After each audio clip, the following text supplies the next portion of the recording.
সবাইকে good evening. আগামীকাল ৯ জানুয়ারি পরম প্রেমময় শ্রী শ্রী ঠাকুর অনুকূলচন্দ্রের বনভোজন উৎসব।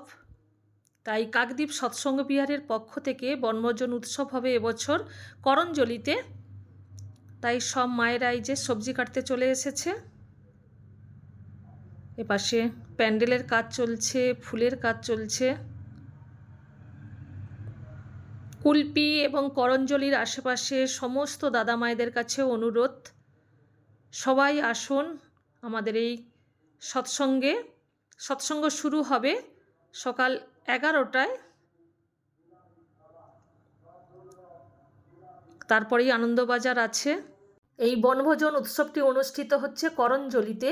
করঞ্জলি বাস স্টপেজে নেমে একটু এগিয়ে গেলেই একদম রাস্তার ধারে ডান দিকে, আর কাকদ্বীপ থেকে ট্রেনে হয়ে আসতে গেলে করঞ্জলি স্টেশনে নেমে বাঁ দিকে 2-1 মিনিট আসলেই। সবাই আসুন, সবাই আমাদের এই বনভোজন উৎসবে যোগদান করুন, সবাই একসঙ্গে আনন্দ করি। সবাই খুব ভালো থাকবেন।